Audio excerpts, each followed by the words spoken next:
Le chiffre du jour, 46%, c'est l'augmentation des prêts immobiliers, des crédits à l'habitat accordés en France au premier semestre par rapport à la même période l'an dernier, selon les chiffres qui viennent d'être publiés par la Banque de France. Marie-Laure Baru-Etherington est avec nous. Bonjour. Bonjour Stéphane Pedrati. Vous êtes directrice générale adjointe des statistiques, des études et de l'international à la Banque de France. D'abord, une question sur l'état du marché. Qu'est-ce qui explique ce rebond spectaculaire de la production de crédit ?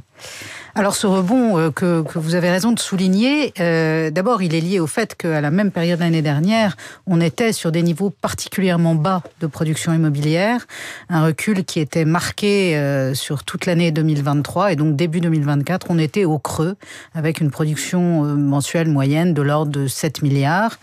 Donc depuis, fort rebond, on a retrouvé en juin par exemple des niveaux de production qui sont au-dessus d'une moyenne sur les 15 dernières années. Et qu'est-ce qu'il explique ? Eh bien, un contexte qui est devenu favorable aux emprunteurs et donc une hausse de la demande. Plusieurs facteurs y contribuent. Une baisse des taux. Le taux de crédit immobilier, il est monté jusqu'en moyenne jusqu'à 4,20 au plus haut. 4,20%, alors qu'on a aujourd'hui des niveaux un petit peu au-dessus de 3%, 3,10 en moyenne au mois de juin.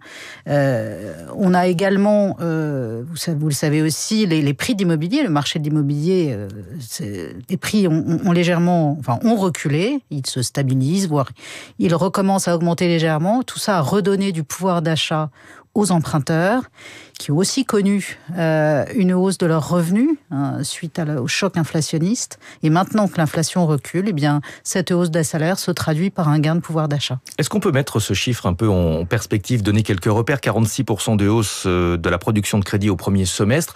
Où est-ce qu'on se situe par rapport au pic qui avait été enregistré en 2021 ?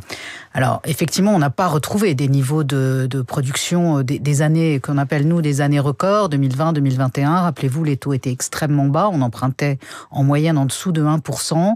Et on était monté à des productions mensuelles qui frisaient les 20 milliards.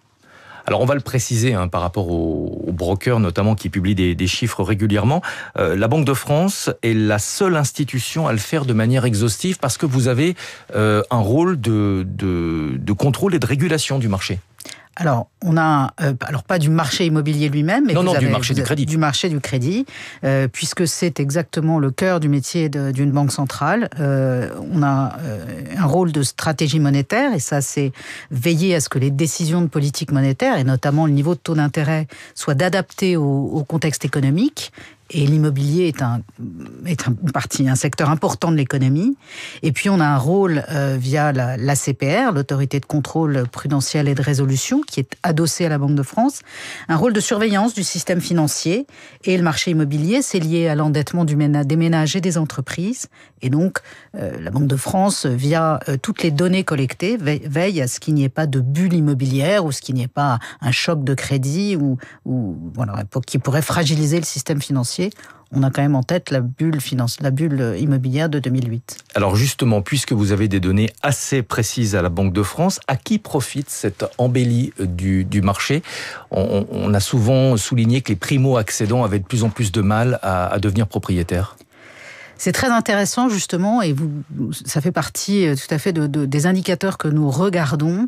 Depuis la reprise du marché, on a noté une hausse de la proportion des primo-accédants dans la production de crédit.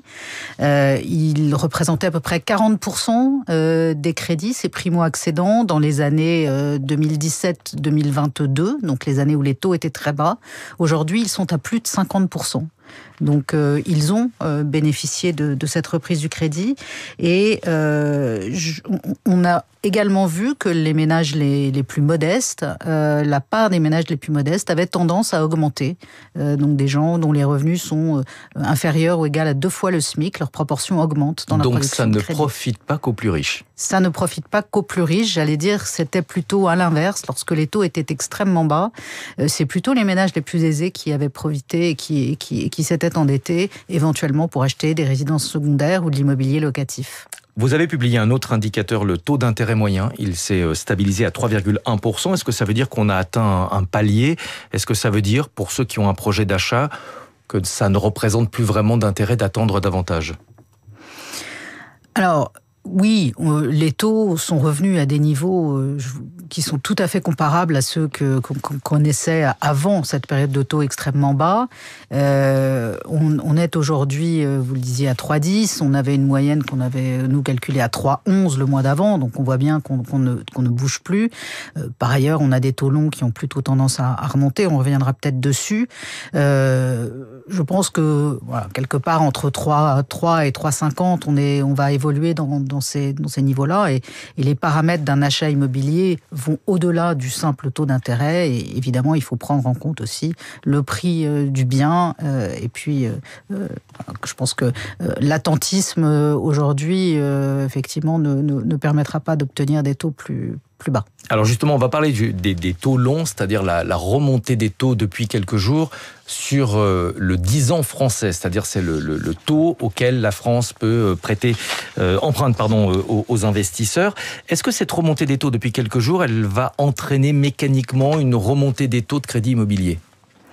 Alors, il n'y a pas de mécanique, mais il est certain que les taux longs sont un paramètre que les banques prennent en compte lorsqu'elles fixent leur barème de taux immobilier, tout simplement parce que vous disiez que c'était le taux auquel l'État français emprunte, et que donc elles vont caler tous les taux de leur crédit par rapport à ces niveaux de taux. Et les taux, le crédit immobilier étant un crédit long, de maturité longue, les banques vont garder les taux longs. Alors, la remontée brutale et récente ne va pas forcément se traduire immédiatement. Je pense qu'il faut voir comment ça évolue, mais ça peut avoir une influence. Alors je rappelle quand même très vite, que la situation est favorable en France comparativement aux autres pays européens, puisque en zone euro, les taux moyens étaient plus élevés, et en Allemagne, ils sont à 3,70 alors que leurs taux longs sont inférieurs aux taux français. Merci beaucoup d'être venue ce matin, Marie-Laure Baru-Etherington, directrice générale adjointe des statistiques, des études et des internationales à la Banque